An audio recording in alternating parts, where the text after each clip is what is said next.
ফেলে দেওয়া নারকেল মালা দিয়ে শিল্প গড়ে সাড়া ফেলে দিয়েছেন শ্যামনগরের তরুণ বিশ্বাস। ভাটপাড়া পুরসভার 24 নম্বর ওয়ার্ডের শ্যামনগর পীরতলা রোডে হার্ডওয়্যারের দোকান 62 বছরের তরুণ বিশ্বাস। দোকানের সন্নিকটে তার বাড়ি। খদ্দের অনুপস্থিতির সময় দোকানে বসেই নারকেলের মালা দিয়ে নানা ধরনের জিনিস বানিয়ে রীতিমতো সাড়া ফেলে দিয়েছে বর্ষিয়ান এই শিল্পী। শিল্পের ভান্ডারে ইতিমধ্যেই জমেছে কচ্ছপ, পিঁপড়ে থেকে শুরু করে পেঁচা, প্রজাপতি, হাতি, নৌকা, একতারা, ফুলদানি, ধূপকাঠি সহ নানা রকমারি জিনিসপত্র। দোকান সামলে এখন শিল্প গড়ায় মজেছেন শ্যামনগরের এই শিল্পী। বয়সের ভারে জীর্ণ তরুণ বিশ্বাস জানান, ছোট্টবেলা থেকেই তিনি ছবি আঁকতেন। অঙ্কন শিক্ষক ছাড়াই তিনি ছবি আঁকতেন। ছবি আঁকার পাশাপাশি তিনি মাটি, কাপড় ও কাঠ দিয়ে জিনিস বানাতেন।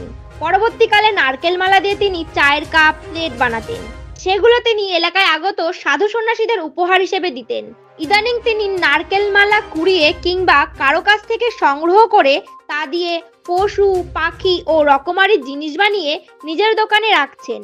তরুণ বিশ্বাসের এই শিল্পকলার নজরে আসে ভাটপাড়া পুরসভার ট্রাক্টর চালক গোপাল চক্রবর্তীর। তিনি গত বছর 24 নভেম্বর ওয়ার্ডে কয়েকদিন কাজে এসে তরুণবাবুকে দোকানে বসে নারকেল মালার জিনিস বানাতে দেখেন। কয়েকদিন আগে তিনি ফের ওই ওয়ার্ডে কাজে আসেন। মেধাশক্তিকে কাজে লাগিয়ে তরুণবাবুর শিল্প গড়ার প্রয়াস গোপালবাবুকে আকৃষ্ট করে। এরপরে তিনি তরুণবাবুর শিল্প গড়ার প্রচার করতে উদ্যোগী হন। পরিচিত সংবাদ মাধ্যমের প্রতিনিধিদের তিনি বিষয়টি জানান। ফেলে দেওয়া নারকেল মালা দিয়ে শিল্প গড়ার শিল্পীকে যথাযোগ্য সম্মান দেওয়ার দাবি করলেন পুরসভার এই ট্রাক্টর চালক। আমি পৌরসভার কর্মচারী, আমি ট্র্যাক্টর গাড়ি চালাই। গত বছর এই ওয়ার্ডে এসেছিলাম কাজ করতে। কাজের ফাঁকে ওনার এই কাজগুলো আমি দেখেছিলাম, দেখে আমি অবাক হয়ে গেছি। তারপরে হঠাৎ 6-7 মাস পরে আমি ভুলেও গিয়েছিলাম। আবার আজকে আমাকে প্রথমবার ভাটপাড়া পৌরসভা থেকে এই ওয়ার্ডে আমাকে কাজের জন্য দিল। এসে দেখি উনি এরকমই মনোযোগ থেকে এরকম কাজ করছেন। এত সুন্দর একটা খ্যাতনামা শিল্পী আমাদের এলাকায়, যেটা আমরা নিজেরা গর্ববোধ করি। কি যে বানাচ্ছেন কি উনি? উনি ছোটবেলা থেকেই নাকি শুনলাম ওই নারকলের যেগুলো যে মালাই টালাই আছে, যেগুলো মানে মানুষের কোনো কাজে লাগে না। আর ওনার মাথায় এত মানে মেধা, কোনটা দিয়ে কি জিনিস বানাতে হবে উনি ঠিক ঠাউর করে নেয়। আর দেখুন, হাতি, গন্ডার থেকে শুরু করে পেঁচা, ফুলদানি, কত কিছু করেছে। কি চাইছেন ওনার প্রসারের জন্য? কি চাইছেন? আমরা চাইছি যে এত সুন্দর একটা শিল্পী, ওনার এখনো নাম হয়নি। আমরা চাই সরকারের তরফ থেকেও, এলাকার তরফ থেকে, পৌরসভার থেকেও উনি ওনার যোগ্য সম্মানটা পাক। তাহলে আমরাও খুব আনন্দিত বোধ করি। আপনার নাম? আমার নাম গোপাল চক্রবর্তী, আমি পৌরসভার কর্মচারী। বছর ধরে আপনি বানাচ্ছেন? এই ছোটবেলা থেকে বানাই। আঁকা টাকা শিখেছিলেন? না, কারোর কাছে শিখিনি, নিজের থেকেই। মানে ছবিও আঁকতাম, কিন্তু এটা আমার নিজের থেকে। কি আছে, কি বানিয়েছেন নারকেল মালা দিয়ে? নারকেল মালা দিয়ে ধরেন ওই হাতি, প্রজাপতি, পদ্ম ফুল, মানে যেটা আর কি ধূপদানি, তারপরে এই যে আপনার কি বলে এই পিঁপড়া, তারপরে এই সামুদ্রিক একটা পাখি, তারপরে এই কচ্ছপ। কিভাবে সময় পান আপনি সব বানাতে?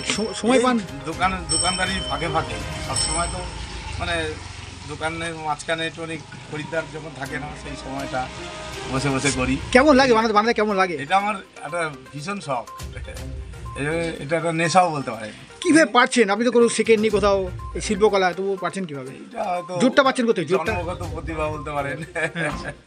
কারণ নিজের থেকেই এইসব টাইপের অনেক রকম কাজ করতে পারে। আর কি বানানোর ইচ্ছে রয়েছে? এখন এই যেই রকম নারকেলের আঁচিটা আমার হাতে আসে বা নারকেলের খোলাটা, সেই অনুযায়ী চিন্তা ভাবনা করি।